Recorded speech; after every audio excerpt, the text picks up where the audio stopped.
apa yang Nabi sallallahu alaihi wasallam bawa, oleh-oleh dari Nabi sallallahu alaihi wasallam, yaitu yang dikatakan adalah salat. Saya mau tanya dulu nih, udah salat Isya apa belum? Kapan? Yang jawab mak-mak doang.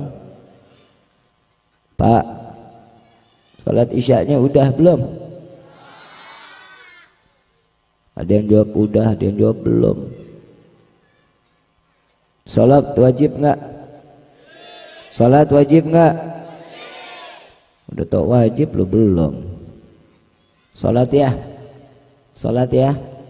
Orang yang meninggalkan salat wajib dengan keadaan sengaja, mau tahu dosanya mau? Udah tahu belum dosanya? Makanya berani ninggalin salat kan? Tapi bukan orang Mekarsari, bukan. Yang hobinya ninggalin salat mah orang Jakarta. Saya tanya, Bapak Ibu aslinya mana? Mekarsari. Hukuman orang yang meninggalkan salat wajib dengan keadaan sengaja sama seperti dia berzina.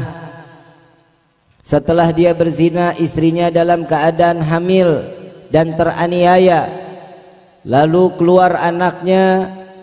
Setelah dikeluarkan anaknya lalu dibunuh, dosa besar di hadapan Allah Subhanahu wa taala orang yang meninggalkan salat tanpa udzur dengan sengaja, maka siksaannya tidak akan pernah berhenti sampai yaumil qiyamah. Naudzubillahi min. Bib, apa bib hukumannya orang yang meninggalkan salat? Di alam kubur apa yang ia dapatkan? Di alam kubur ada namanya ular yang disebut Sujaul Aqra. Kenal Sujaul Aqra? Udah kenal belum? Ya udah tinggalin salat ntar kenalan.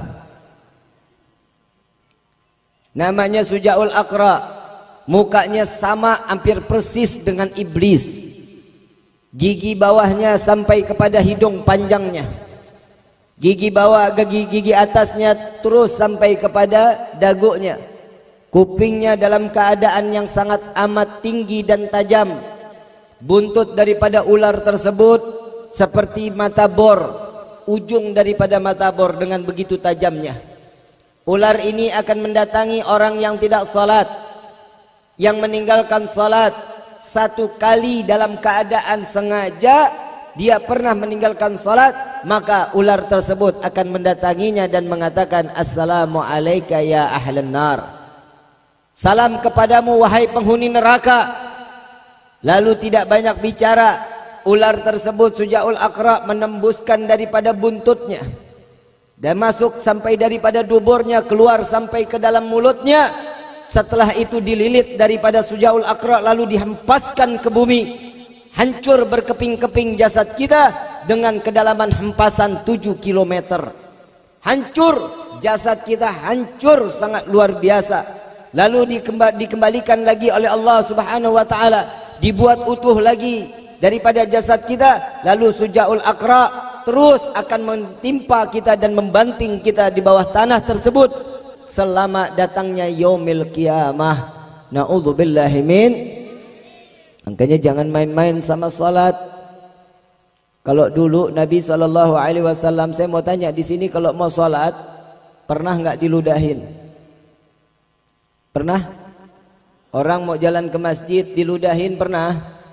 Nabi Muhammad sallallahu alaihi wasallam sudah melaksanakannya dan sudah merasakannya. Kita saat lagi sujud nggak pernah lagi namanya kotoran menimpa kepala kita. Nabi sallallahu alaihi wasallam sudah menerimanya. Nabi sallallahu alaihi wasallam setelah daripada acara majlis ta'lim, keluar dari tempat majlisnya dilempari kotoran, dilempari batu sampai gigi rahangnya belakang pecah. Nabi sallallahu alaihi wasallam telah merasakannya. Di dalam satu riwayat, tatkala Nabi sallallahu alaihi wasallam dalam keadaan saat menjadi imam, Sayyidina Umar bin Khattab persis ada di belakang Rasulullah sallallahu alaihi wasallam. Tatkala dalam keadaan rukuknya, di dalam rukuk terdengar daripada suara gemertak.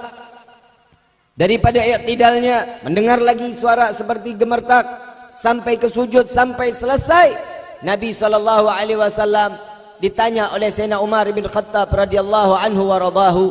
Tatkala ditanyakan, "Ya Rasulullah, apakah engkau dalam keadaan sakit? Aku mendengar ada suatu bunyi daripada jasadmu seperti tulang yang beradu dengan tulang, ya Rasulullah." "Oh iya wahai Umar, apakah engkau mendengarnya?" "Ya, ini yang membuatku ada suara daripada tubuhku."